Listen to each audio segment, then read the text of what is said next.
nós podemos ter a liberdade de cantar, de adorar, de servir. E porque nós podemos também ter a oportunidade, a liberdade de ouvir a palavra de Deus.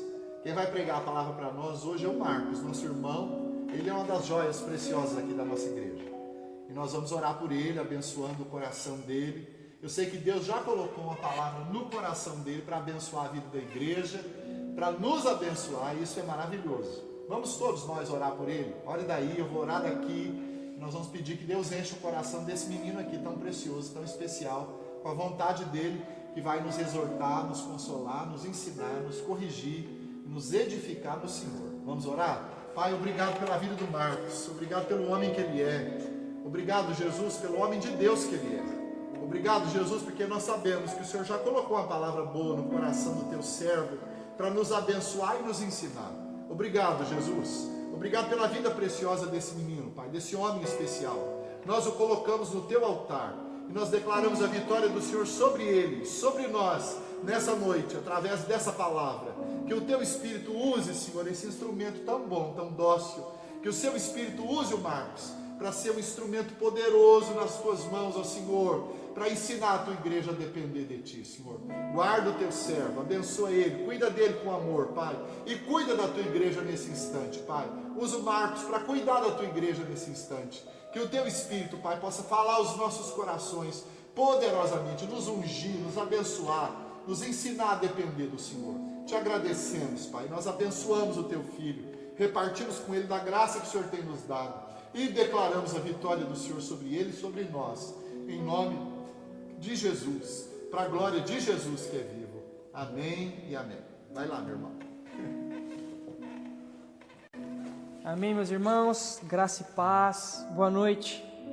Espero que todos vocês estejam bem e também espero que todos possam estar tomando as medidas necessárias para esse tempo, para continuarmos adorando o Senhor com nossa saúde, adorando o Senhor com aquilo que Ele tem nos dado nesses dias. Amém? Esse tempo é um tempo de responsabilidade, é um tempo que nós temos que nos responsabilizar diante da sociedade, diante da família e ainda mais diante de nossa vida espiritual. Esse é um tempo que nós, como igreja, precisamos nos posicionar em oração e em intercessão diante de nossa nação e pelo mundo. Nós, mais do que ninguém, temos esse papel. E eu te pergunto nessa noite, você tem se posicionado como um homem, uma mulher de Deus, para estabelecer a vontade do Senhor na terra, para estabelecer a vontade do Senhor na sua família, no meio onde você está inserido? Com isso, irmãos, eu peço que vocês abram a Bíblia comigo, em Jeremias, no capítulo 24, é daí que nós vamos tirar todo o ensinamento da noite. Jeremias, capítulo 24, do versículo 1 ao versículo 10. Acompanhem comigo a leitura. Então Yahvé mostrou-me 2 cestos de figos colocados diante do templo do Senhor. Isso ocorreu depois que Nabucodonosor levou de Jerusalém para o exílio na Babilônia Jeconias, filho de Jeoaquim, rei de Judá, os líderes de Judá e os artesãos e artífices. Um dos cestos continha muitos figos, e figos bons, como os que amadurecem logo no princípio da colheita. Os figos do outro cesto eram ruins, amargosos e intoleráveis ao paladar. Então Yahvé me indagou: o que vês, Jeremias? E eu respondi: figos. Os bons são muito bons, mas os ruins são insuportáveis. Então o Senhor dirigiu a mim a sua palavra e me revelou: assim diz Yahvé, o Senhor Deus de Israel: considero como estes figos bons os deportados de Judá, os quais expulsei deste lugar para a terra dos caldeus, os babilônios, a fim de prover-lhes o que é bom. Fixarei meus olhos sobre eles para o seu bem, e trarei de volta a esta terra. Eu os edificarei e não os demolirei. Plantarei e não os arrancarei mais. Eu lhes darei um coração capaz de conhecer-me e de compreender que eu sou Yahvé, o Senhor. Serão o meu povo e eu serei o seu Deus, pois eles voltarão para mim o seu coração totalmente. Todavia, como se procede com os figos ruins e intragáveis, diz Yahvé, do mesmo modo tratarei com Zedequias, rei de Judá, com seus príncipes e líderes, e com os sobreviventes de Jerusalém, tanto os que permanecem nessa terra, como os que vivem no Egito. Eu os tornarei alvo de terror e de desgraça diante de todos os reinos da terra, para todos os lugares para onde eu os banir, eles se tornarão um exemplo de grande humilhação, objeto de ridículo e vergonha. Enviarei contra eles a guerra, a fome, as doenças epidêmicas, até que sejam exterminados da terra, que dei a eles e aos seus antepassados. Amém, meus irmãos? Eu quero orar mais uma vez, peço que vocês fechem os seus olhos, peço que vocês também orem comigo, onde quer que vocês estejam, que nós possamos fixar nosso coração nessa palavra. Eu peço a vocês um pouco da sua atenção, porque eu tenho convicção no meu coração que essa palavra, ela vai abençoar o nosso coração diante de um tempo como esse. Amém? Então ore comigo. Senhor Jesus, obrigado, Pai, por a sua palavra. Obrigado, Jesus, porque ela nos norteia, ela nos direciona, ela traz em nossos corações esperança. A sua palavra, Jesus, diz tudo aquilo que aconteceu, tudo aquilo que acontece, Pai, e o que acontecerá, Jesus.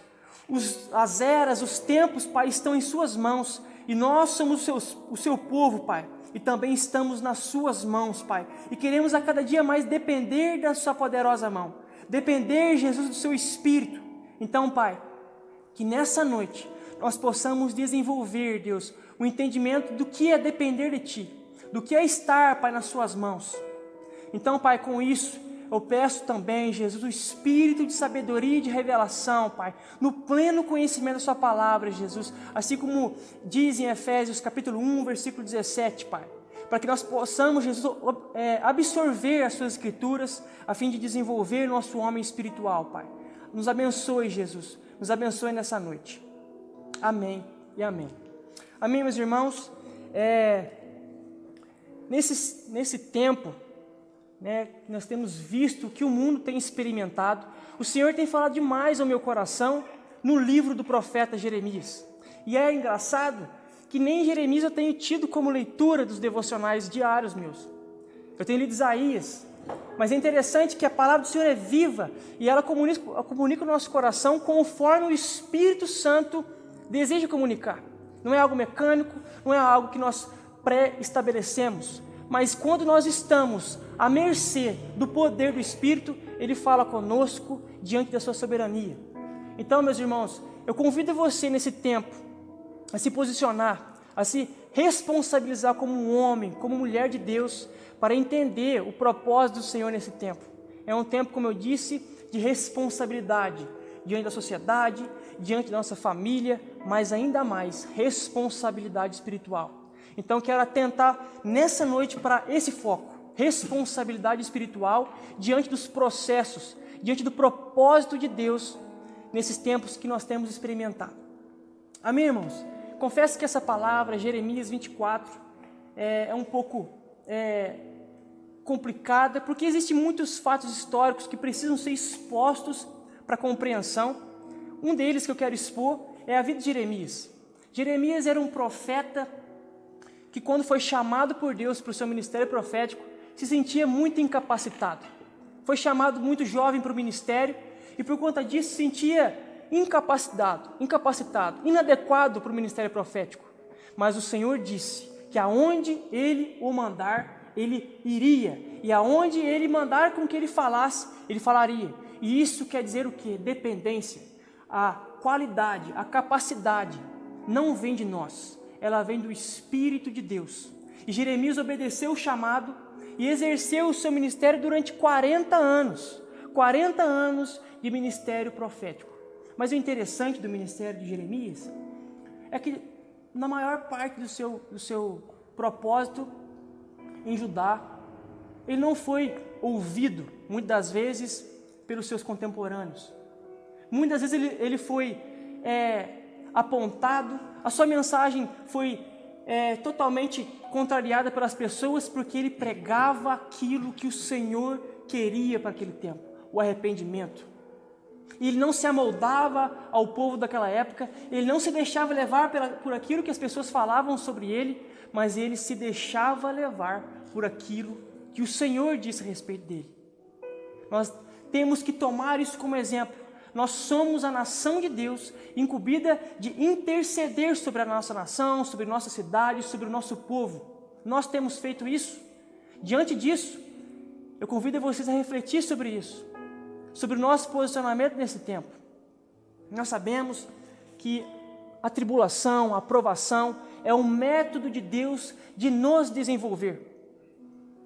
Nós temos nos exposto a tais verdades, a essa realidade. O Senhor promove em nossa vida oportunidades, assim como promoveu na vida de Jeremias, oportunidades para o crescimento. E o crescimento vem através da obediência a Ele. Amém, meus irmãos? E Jeremias, no seu ministério profético, foi perseguido, sofreu inúmeras provações. Ele foi privado de se casar, porque o Senhor queria através disso, mostrar para Jeremias o sentimento que ele tinha diante de Israel. Israel, sendo a sua propriedade, estava separada de Deus. Por conta do quê? Da idolatria. Por conta do quê? Por conta da sua falta de dependência do Senhor. E, infelizmente, a independência de Deus é rebeldia, e rebeldia contra Deus é pecado. E o pecado desse povo resultou no quê? No cativeiro babilônico. O povo de Deus tem uma aliança com o seu Senhor. E quando foi quebrada, resultou numa consequência muito pesada sobre o seu povo. Mas a misericórdia de Deus foi tão grande que mesmo diante do juízo de Deus, diante dessa consequência, o Senhor queria atrair o coração do seu povo para si novamente e fazer com que eles nunca mais entrassem nessa situação de pecado, de idolatria. Existe um livro que se chama O Período Interbíblico. O seu autor, Ernesto Agnini, ele diz que o cativeiro babilônico, o processo do cativeiro babilônico foi tão eficaz que depois desse processo, o povo de Deus nunca mais caiu em idolatria como naquela época. Então, meus irmãos, isso que nós estamos vivendo nesses dias tem um propósito que vai atingir a igreja, que vai atingir eu e você, para buscarmos a dependência de Deus. Eu convido você a se analisar e a se perguntar se existe alguma área da sua vida que ainda não encontra independência ao Senhor. Que assim como o povo de Israel precisou crescer em relação a essa característica deles de pecado, nós também precisamos entender que nós somos pessoas que estão em desenvolvimento. O corpo de Cristo está em desenvolvimento. E, meus irmãos, é tempo de colocarmos nosso coração em obediência, analisar nosso homem interior e ver se ele está de acordo com a palavra dele, de acordo com a palavra do Santo Deus de Israel. Então, sem mais palavras minhas, agora eu quero entrar na palavra santa de Deus, para que possamos falar realmente daquilo que interessa. Amém? Versículo 1 de Jeremias 24. Acompanhe comigo.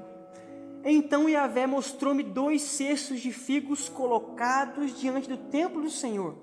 Isso ocorreu depois que Nabucodonosor levou de Jerusalém para o exílio da Babilônia Jeconias, filho de Joaquim, rei de Judá, os líderes de Judá e os artesãos e artífices. Reparem bem, Jeremias, sendo um homem eleito, escolhido pelo Senhor para ser uma voz naquele tempo de idolatria, ele recebe uma visão do Senhor Deus. Os homens que estão alinhados diante do propósito de Deus sabem da vontade do Senhor diante de um tempo. Jeremias foi encarregado de expor tudo o que o Senhor estava para fazer naquele tempo. Ele pregou do começo do cativeiro babilônico, durante e até quase o término. Jeremias ele é contemporâneo de Daniel, ele é contemporâneo de Obadias e de Abacuque. Nós vemos que no livro de Daniel encontra nos livros de Jeremias, nos pergaminhos de Jeremias, que o tempo do cativeiro babilônico estava por se acabar. Então nós percebemos que o papel profético, o papel do homem de Deus, no meio do povo de Deus, é essencial. E eu te pergunto, você tem sido aquele que tem buscado nas Santas Escrituras tudo que o Senhor já revelou para um tempo, para esse tempo, ou você tem sido somente o povo que está ouvindo a palavra de Deus, mas não tem exercido a palavra de Deus? O povo de Israel, ele tinha a oportunidade de sair do cativeiro, de não ter entrado nessa situação, se converter seu coração diante de seus pecados. Mas eles estavam tão cegos, tão surdos por conta do pecado, que isso não aconteceu. E o juízo de Deus e a mão de Deus pesou. Não porque Deus é um Deus mau, não porque Deus é um Deus injusto que quer as coisas só para si, mas porque Ele ama os seus, e por conta do seu infinito amor, Ele corrige o seu povo. Ele corrige o seu povo.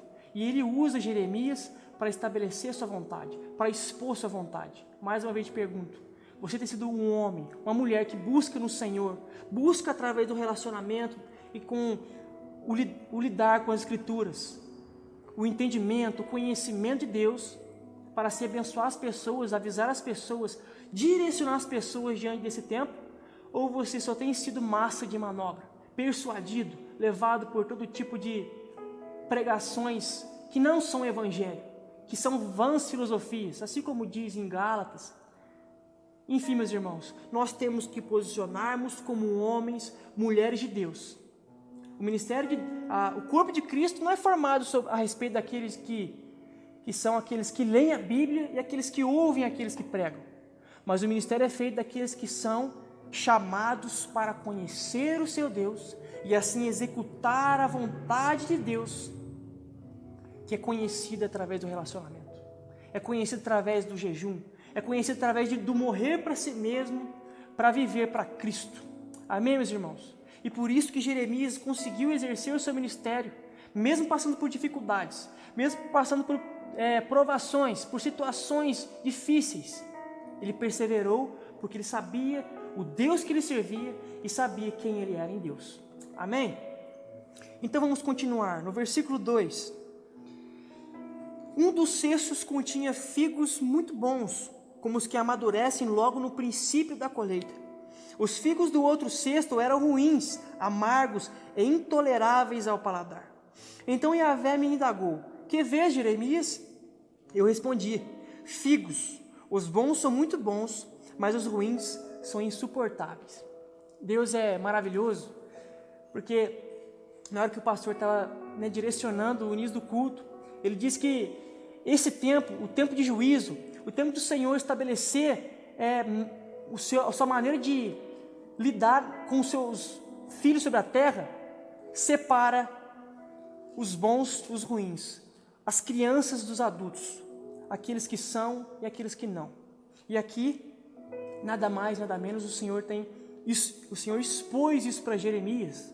O Senhor expôs que, diante daquela situação, existiriam aqueles que suportariam o cativeiro e venceriam e obteriam aquilo que o Senhor tinha para eles, e aqueles que eram amargosos e intoleráveis, ou seja, aqueles que não conseguiriam passar diante daquilo por conta do seu coração corrupto, seu coração pecaminoso.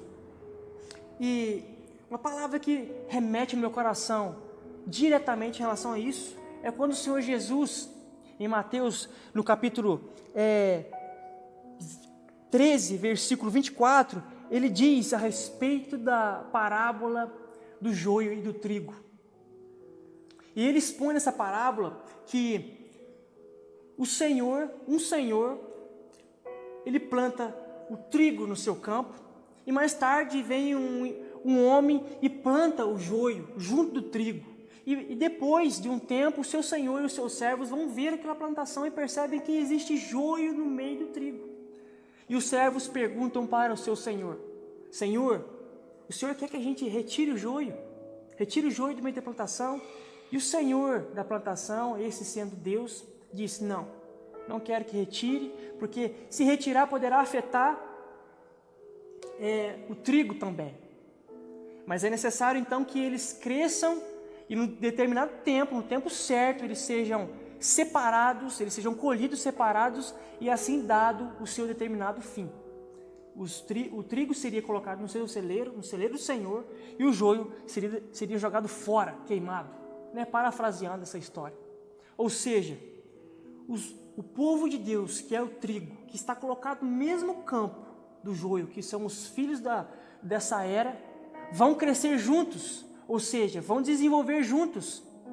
E esse tempo de juízo, esse tempo que nós estamos vivendo na terra, é o tempo de separação, é o tempo de desenvolver tanto os homens de Deus, quanto os homens que são filhos dessa era, os filhos do inimigo.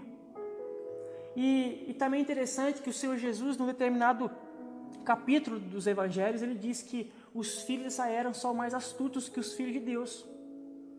E diante disso, o seu coração não treme, o seu coração não começa a pensar: meu Deus, eu preciso de ansiar por conhecimento de Deus, eu preciso buscar a maturidade para conseguir exercer a minha vocação e tocar uma nação, tocar a minha família, tocar a minha igreja, trocar a minha cidade para que eu possa fazer a vontade de Deus onde eu estou.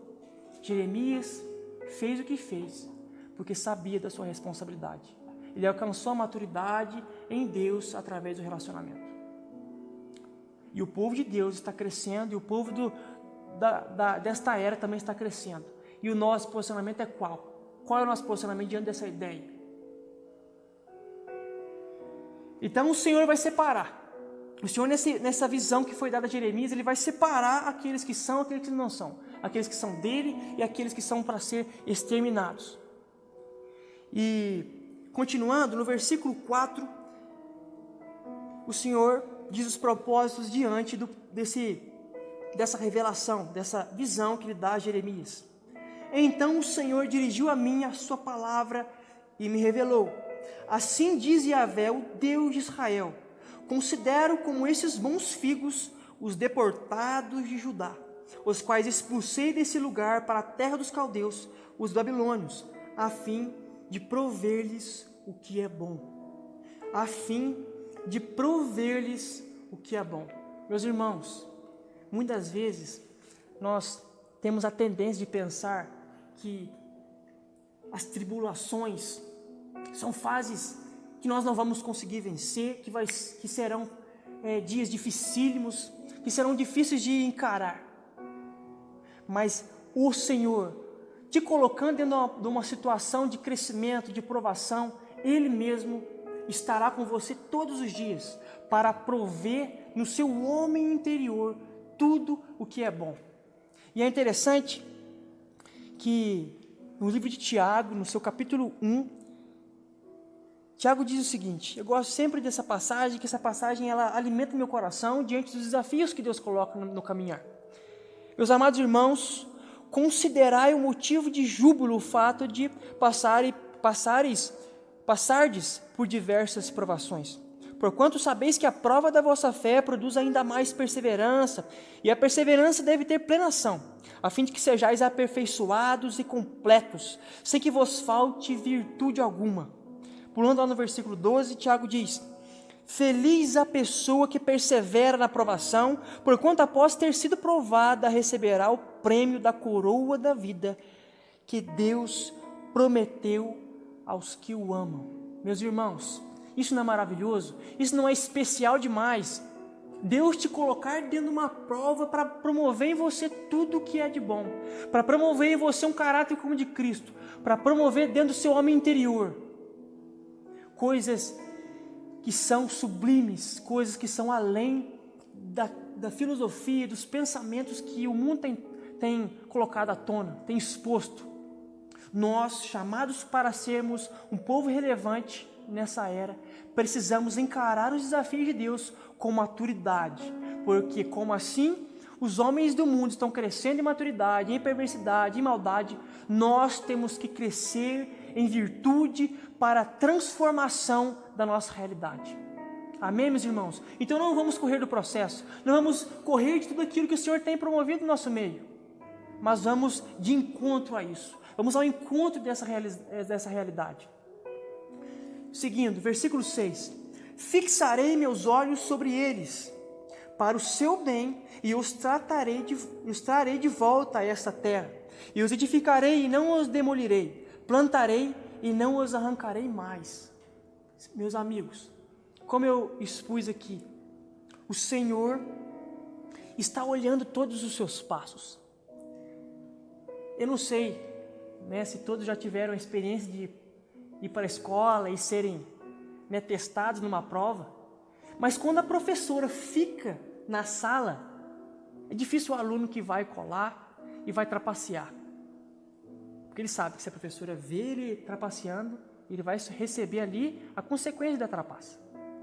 Mas quando a professora está, ou o professor está na sala de aula, ele precisa se comprometer a fazer o exercício, a prova de maneira correta, para assim obter a pontuação necessária. Da mesma maneira, o nosso Deus está conosco diante da prova, para a todo momento mostrar que Ele está nos olhando e que Ele quer o nosso melhor. Ele quer tirar de nós o nosso melhor. Ele quer ver em nós a aprovação. Ele quer que nós tiremos total nessa prova. Ele quer que nós nos desenvolvamos da melhor maneira possível para nos assemelhar a Cristo e passar de fase.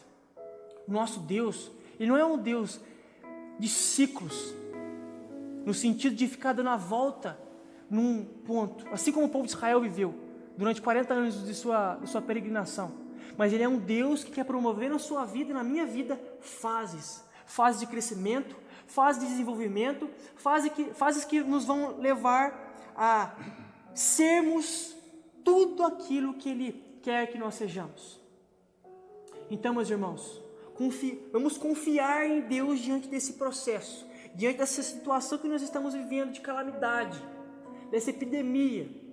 Nós temos nossa responsabilidade social, nós temos nossa responsabilidade familiar, nós temos também, ainda mais, a responsabilidade espiritual de buscar no Senhor a solução, que é debruçar nosso coração no Senhor, entender que nele está toda a nossa confiança e que Ele trará no tempo oportuno a resolução, né? O resolver de tudo isso que está acontecendo, mas não, né, antes de recebermos dele tudo que nós temos que receber.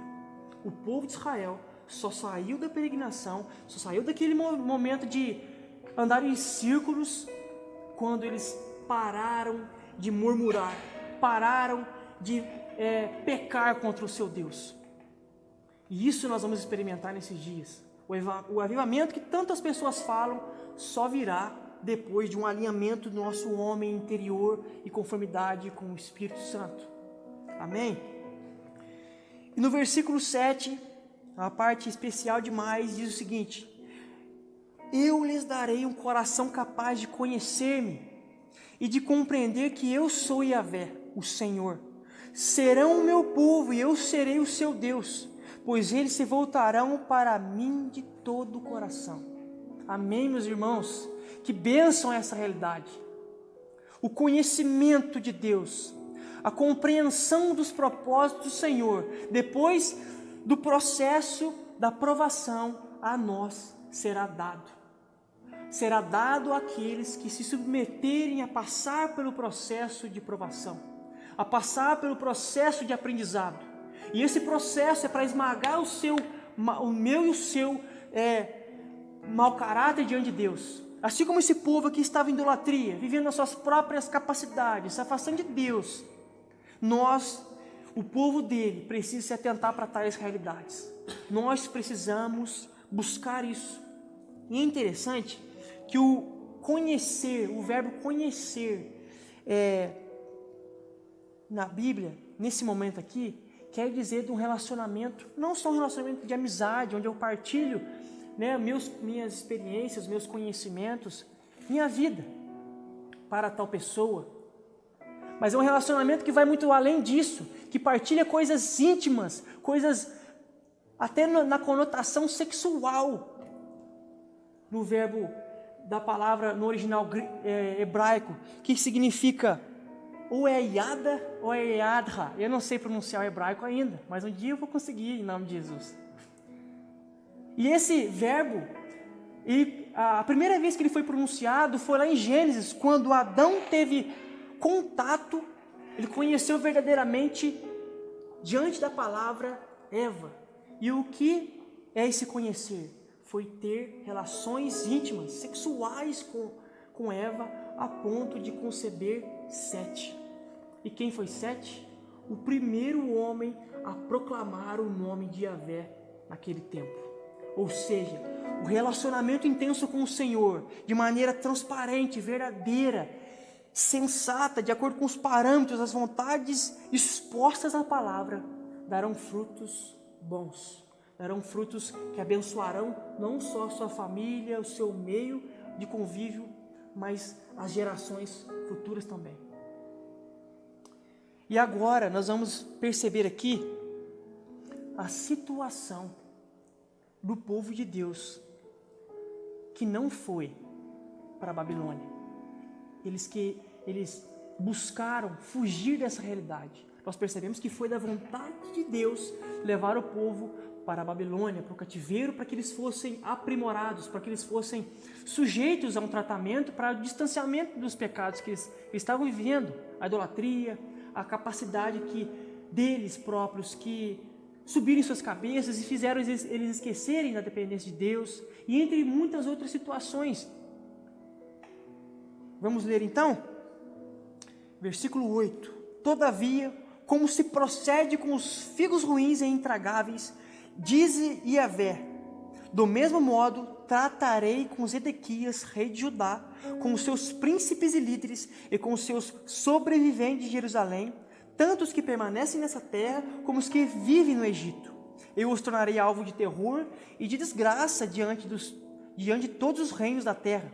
Para todos os lugares para onde eu os banir, eles se tornarão um exemplo de grande humilhação, objeto de ridículo, vergonha e maldição.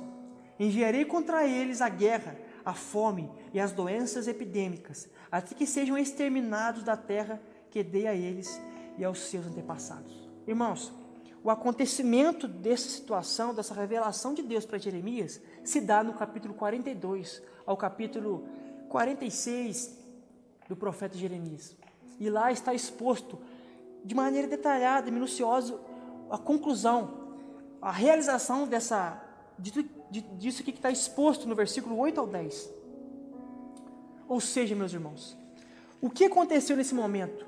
Eles acharam que fugir do cativeiro seria a solução, seria uma bênção. Nós vamos fugir de tal realidade para que nós não vivamos essa crueldade que está sendo promovida no meio do nosso povo. E é interessante que no capítulo 42 ali de Jeremias, um homem questiona Jeremias, fala com Deus, pergunta para Deus para ver se realmente nós temos que ir para a Babilônia ou se nós podemos fugir dessa realidade. Parafraseando, essa passagem. E Jeremias passa uns dias, se não me engano, são 10 dias, o Senhor o direciona, que aqueles que obedecerem a Ele irão viver o tempo na Babilônia para serem desenvolvidos diante da vontade de Deus.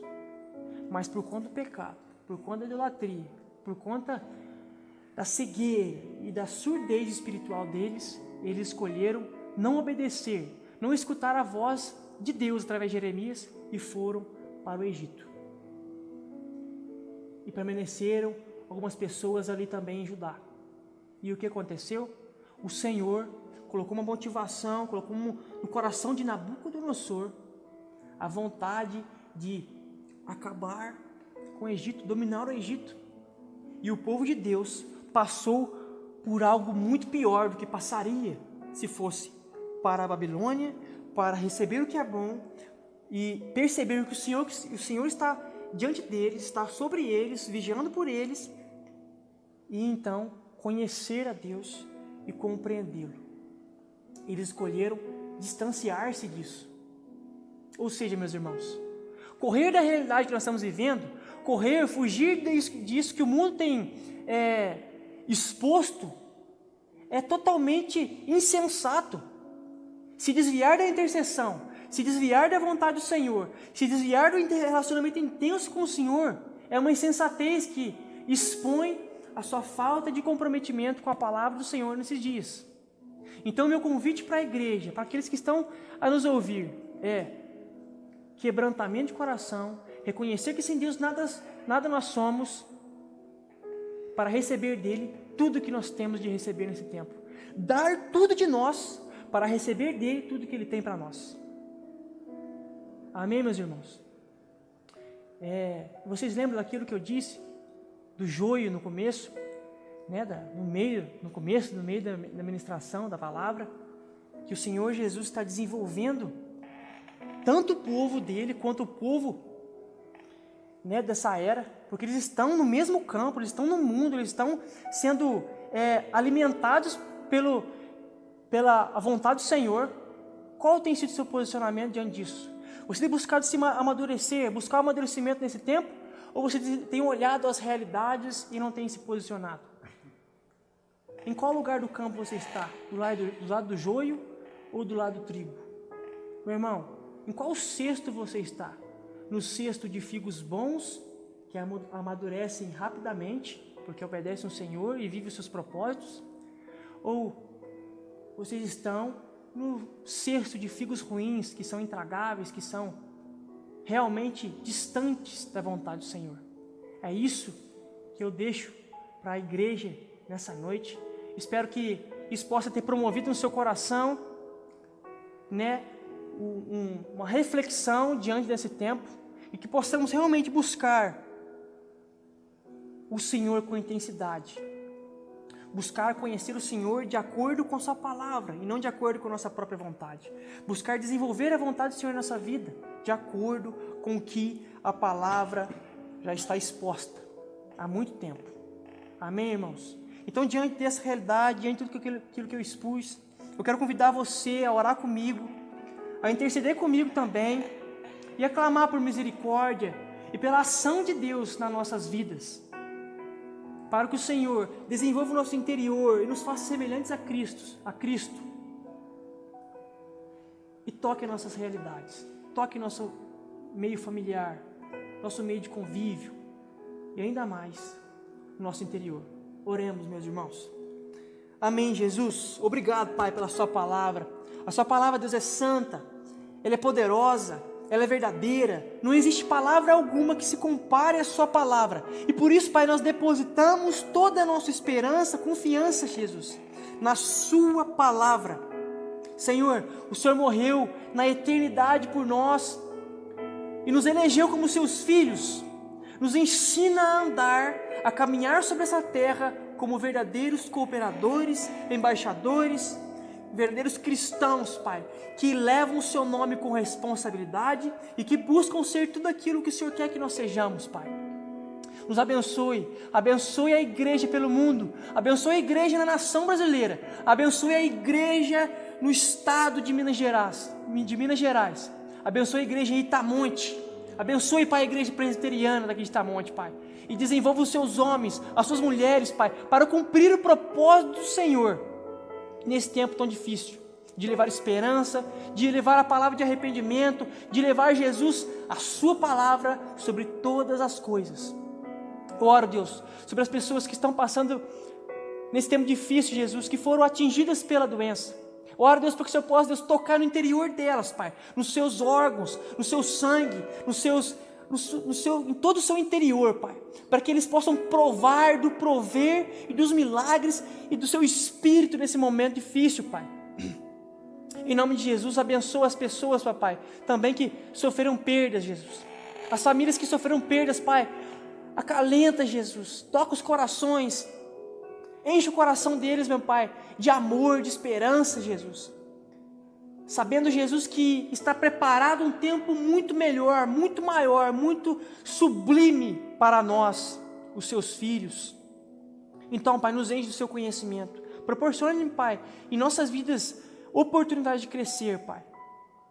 Nos dê irmãos para a comunhão. Nesse tempo também, Jesus, infelizmente não podemos ter o contato tete a tete, face a face, mas nós temos a internet, a tecnologia a nosso favor nesse momento, para continuarmos tendo comunhão. Então, Deus, nos estimule. A sua palavra diz, Pai, que tanto querer quanto realizar vem do Senhor.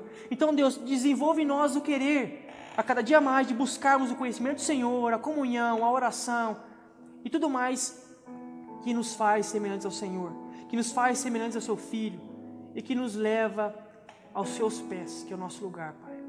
Assim eu te louvo, te agradeço. Já certo, Pai, que a sua igreja será grandemente promovida nesse tempo. Em nome de Jesus. Amém e amém.